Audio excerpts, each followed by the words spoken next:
Assalamualaikum warahmatullahi wabarakatuh. Kami dari kelompok 1 akan mempresentasikan tentang gaya kepemimpinan. Di kelompok 1 ada 3 anggota. Yang pertama Ira Kesti Tias, NPM 1801, kemudian saya Anazia Safitri, NPM 1803, dan Prahastiken Dewani, NPM 18038. Gaya kepemimpinan merupakan perwujudan tingkah laku dari seorang pemimpin yang menyangkut kemampuannya dalam memimpin, menciptakan suatu pola atau bentuk tertentu. Fitzgerald 2004 nomor 64 menyatakan bahwa gaya kepemimpinan adalah sekumpulan ciri yang digunakan untuk mempengaruhi bawahan agar sasaran organisasi tercapai, atau dapat pula dikatakan bahwa gaya kepemimpinan adalah pola perilaku dan strategi yang disukai dan sering diterapkan oleh seorang pemimpin. Gaya kepemimpinan sendiri ada 4, yaitu demokratis, otoriter atau otokratik, partisipatif, serta bebas tindak atau laissez-faire.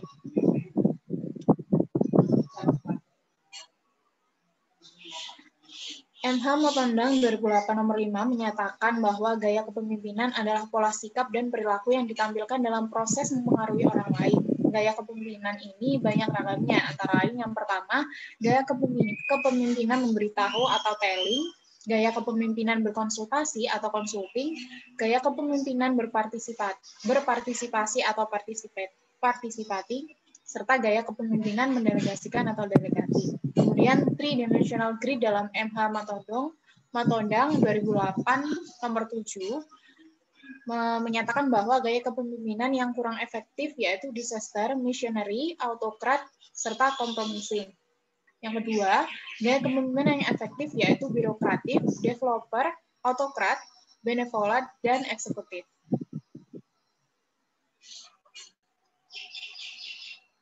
Macam-macam gaya kepemimpinan. Yang pertama adalah gaya kepemimpinan demokratis, yaitu orang yang dipimpin adalah subjek, memiliki usaha memanfaatkan kemampuan anggota untuk berpartisipasi dalam sebuah kegiatan.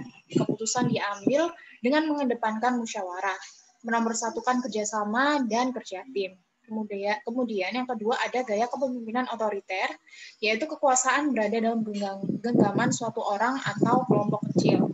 Pemimpin merupakan penguasa tunggal, serta anggota atau bawahan sebagai pelaksana keputusan, perintah, hingga kehendak pimpinan. Kemudian yang ketiga, ada gaya kepemimpinan partisipatif, yaitu gabungan antara otokratik dan demokratik. Pemimpin menyampaikan analisa masalah serta mengusulkan tindakannya, meminta pendapat atau saran maupun kritik dari staf dan mempertimbangkannya. Kemudian yang keempat adalah memutuskan keputusan terakhir oleh kelompok. Gaya kepemimpinan yang keempat yaitu gaya kepemimpinan bebas, yaitu gaya kepemimpinan yang kebalikan dari kepemimpinan otoriter, didominasi oleh perilaku kepemimpinan kompromi dan perilaku kepemimpinan pembelot. Pemimpin sebagai simbol, kemudian wewenang dan keputusan dilimpahkan kepada bawahan. Next. Yang terakhir adalah gaya kepemimpinan bebas tindak, yaitu merupakan pimpinan ofisial, wewenang dilimpahkan sepenuhnya kepada bawahan, karyawan menentukan kegiatan tanpa pengarahan supervisi serta koordinasi. Yang keempat, keputusan dan kebijaksanaan lebih banyak dibuat oleh bawahan, evaluasi pekerjaan sesuai dengan cara karyawan masing-masing, pimpinan berperan sebagai sumber informasi dan pengendalian minimal. Pimpinan hanya berkomunikasi apabila diperlukan bawahan. Prakarsa datang dari bawahan. Dan hampir tidak ada arahan dari pimpinan. Kemudian tanggung jawab keberhasilan organisasi dipikul oleh orang per orang.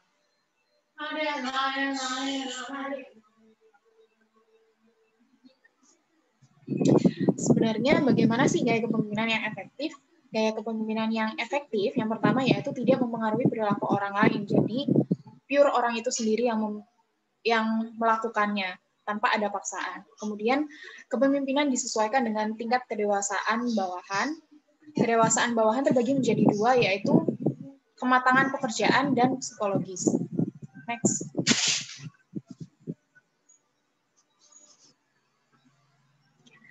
Gaya kepemimpinan ada teori dari X atau Max ex McGregor dengan asumsi bahwa orang harus dipaksa, dikendalikan, dan diancam dengan hukuman untuk mau bekerja. Yang kedua, teori Y dari McGregor dengan asumsi bahwa bekerja pada hakikatnya sama dengan bermain atau beristirahat. Orang-orang akan mengendalikan diri sendiri untuk mencapai tujuan mereka, mempunyai potensi, kepandaian, dan kreativitas. Kemudian yang ketiga, yaitu teori Z dari Figler, yaitu kombinasi dari keduanya, atau situasional atau kontingensi. Selanjutnya akan dilanjutkan oleh teman saya. Ya, saya akan melanjutkan dari Anazia.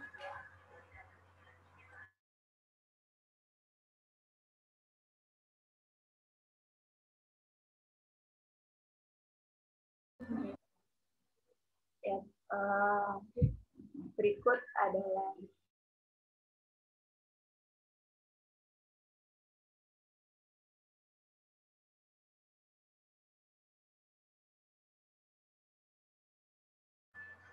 ya, selanjutnya adalah visual dari gaya kepemimpinan autokratik, partisipatif, dan bebas kendali.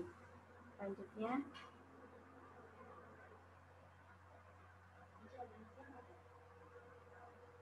Kesimpulannya adalah Gillies 1994 menyimpulkan bahwa tidak ada gaya kepemimpinan yang jelek dan tidak ada kepemimpinan yang selalu tepat untuk semua situasi. Gaya kepemimpinan. Kepemimpinan berorientasi pada pekerjaan, task-oriented or job style. Kepemimpinan yang berorientasi pada pegawai atau orang-orang, employee-oriented style. Selanjutnya adalah gaya kepemimpinan. Gaya kepemimpinan adalah cara yang disenangi dan digunakan pemimpin dalam mempengaruhi orang lain. Macam-macam gaya dari teori perilaku pemimpin dapat digabung sebagai berikut. Yang berpusat pada bos dan yang berpusat pada karyawan. Yang berpusat pada bos adalah direktif, otokratif, terpusat pada pekerjaan, struktur prakarsa, perilaku tugas, dan direktif. Lalu yang berpusat pada karyawan adalah sportif, demokratik, terpusat pada pegawai, pertimbangan hubungan, perilaku hubungan, dan partisipatif.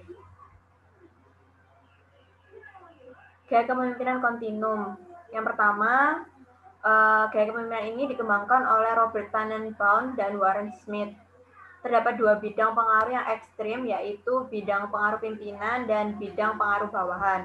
Bidang pimpinan ini lebih menggunakan otoritasnya, sedangkan bidang kedua lebih menekankan gaya demokratis. Gaya manajerial grid. Gaya kepemimpinan yang diterapkan dalam manajemen. Ahlinya adalah Robert R. Black dan Jen S. Gaya ini lebih menekankan pada pendekatan dua aspek, yaitu aspek produksi di satu pihak dan orang di pihak lain. Black dan Moton menghendaki bagaimana perhatian pemimpin terhadap produksi dan bawahannya. Berikut model managerial grid.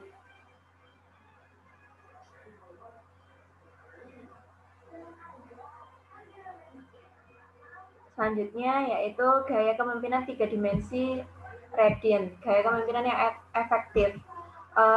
Yang pertama, eksekutif, banyak memberikan perhatian pada tugas-tugas pekerjaan dan hubungan kerja. Yang kedua, pecinta pengembangan atau developer, memberikan perhatian maksimum terhadap hubungan kerja dan perhatian yang minimum terhadap tugas pekerjaan. Yang ketiga, otoritas yang baik hati atau benevolent autocrat, di mana yang ini adalah memberikan perhatian maksimum terhadap tugas dan perhatian minimum terhadap hubungan kerja. Yang terakhir adalah birokrat, yaitu memberikan perhatian yang minimum baik terhadap tugas maupun hubungan kerja. Selanjutnya adalah gaya kepemimpinan yang tidak efektif. Yang pertama, pecinta kompromi atau compromiser, memberikan perhatian yang besar terhadap tugas dan hubungan kerja dalam situasi yang menekankan kompromi. Yang kedua, missionary atau socialite, yaitu menekankan secara maksimum terhadap orang-orang dan hubungan kerja, tetapi memberikan perhatian minimum terhadap tugas dan perilaku tidak sesuai. Yang ketiga, autokrat, yaitu memberikan perhatian maksimum pada tugas dan minimum terhadap hubungan kerja dengan suatu perilaku yang tidak sesuai. Yang ketiga adalah lari dari tugas atau disaster, yaitu tidak memberikan perhatian pada tugas maupun hubungan kerja. Tujuannya untuk menunjukkan sikap pasif, tidak mau turun tangan. Selanjutnya akan dilanjutkan oleh Prasti. Selanjutnya, saya akan menjelaskan tentang 4 sistem manajemen dari Likert. Yang pertama ada sistem eksploitif atau autoritatif. Yang pertama, manajer dalam sistem ini sangat otokratis, mempunyai sedikit kepercayaan terhadap karyawan, suka mengeksploitasi bawahan, dan bersikap paternalistik. Lalu cara memotivasi bawahan dengan memberikan ketakutan dan hukuman-hukuman diselingi dengan penghargaan. Lalu komunikasi dari atas ke bawah dan pengambilan keputusan di tingkat atas. Yang kedua adalah benevolent atau autoritatif atau otokratis yang baik hati. Pemimpinnya mempunyai kepercayaan yang terselubung percaya pada bawahan, mau memotivasi dengan hadiah-hadiah dan ketakutan dan hukuman. Ada komunikasi dari bawah ke atas, mendengarkan ide dan pendapat dari bawahan, memperbolehkan adanya pendelegasian wewenang dalam proses pengambilan keputusan. Lalu yang terakhir, bawahan kurang bebas dalam membicarakan menjalankan tugasnya dengan atasannya. Lalu pada sistem yang ketiga ada sistem konsultatif, yaitu manajer hanya mempunyai sedikit kepercayaan kepada bawahan, masih memerlukan pengendalian terhadap keputusan yang dibuatnya, melakukan motivasi dengan pemberian penghargaan dan hukuman yang kebetulan. Lalu ada komunikasi ke atas dan ke bawah. Lalu pembuatan kebijakan atau keputusan yang lebih luas di tingkat atas dan yang lebih khusus di tingkat bawah. Lalu bawahan merasa sedikit bebas dalam membicarakan tugas pekerjaannya dengan atasan. Lalu yang terakhir ada kelompok berpartisipatif atau partisipatif group. Di sini manajer mempunyai kepercayaan yang sempurna terhadap bawahan, memperhatikan pendapat, ide dari bawahan, memberikan penghargaan yang bersifat ekonomis dengan berdasarkan partisipasi kelompok dan keterlibatannya pada setiap urusan, terutama dalam penentuan tujuan bersama dan penilaian kemajuan pencapaian tujuan tersebut. Lalu pemimpin mendorong bawahan untuk bertanggung jawab membuat keputusan dan juga melaksanakan keputusan tersebut dengan penuh tanggung jawab. Lalu yang terakhir ada bawahan mempunyai kebebasan mutlak untuk membicarakan sesuatu yang berkaitan dengan tugasnya bersama atasannya. Lalu yang keempat ada kepemimpinan situasional dari Hersey dan Blanchard. Kepemimpinan situasional didasarkan atas saling berhubungannya. Yang pertama, jumlah petunjuk dan pengarahan yang diberikan oleh pimpinan. Yang kedua, ada jumlah dukungan sosioemosional yang diberikan oleh pimpinan.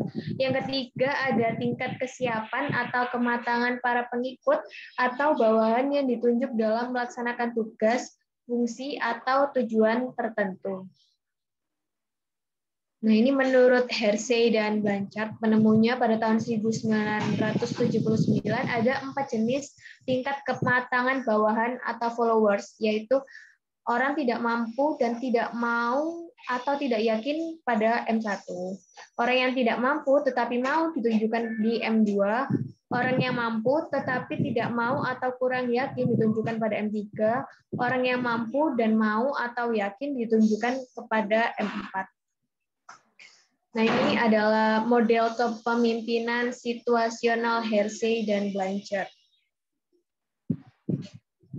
Lalu ada apa sih pemimpin karismatik? Nah, karisma sendiri ini adalah karakteristik kepribadian, kualitas spesial yang tujuan kekuasaannya dan ketegasannya berbeda dengan pemimpin yang lain.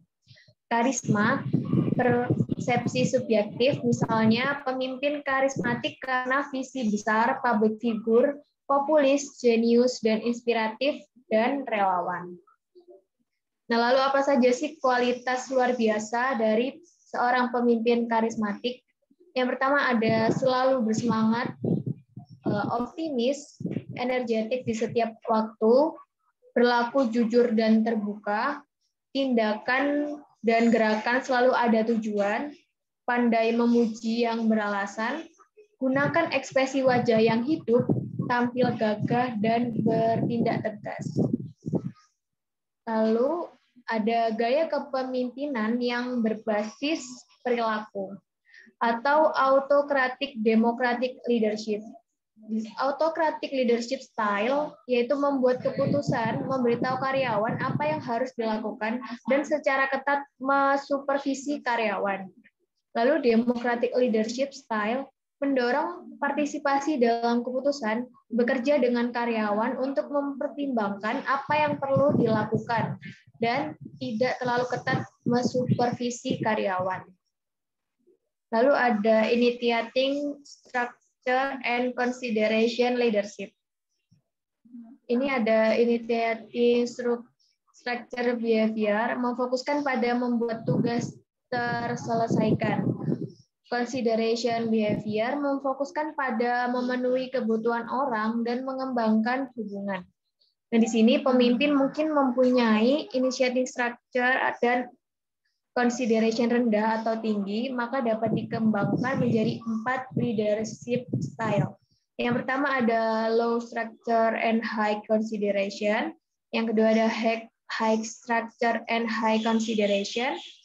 Yang ketiga ada low structure and low consideration. Dan keempat ada high structure and low consideration. Terima kasih kepada kelas kami dan Pak Gede yang sudah memberikan materi ini. Kami kelompok 5 mengucapkan terima kasih dan mohon maaf apabila ada kesalahan dalam tutur kata. Terima kasih. Wassalamualaikum warahmatullahi wabarakatuh.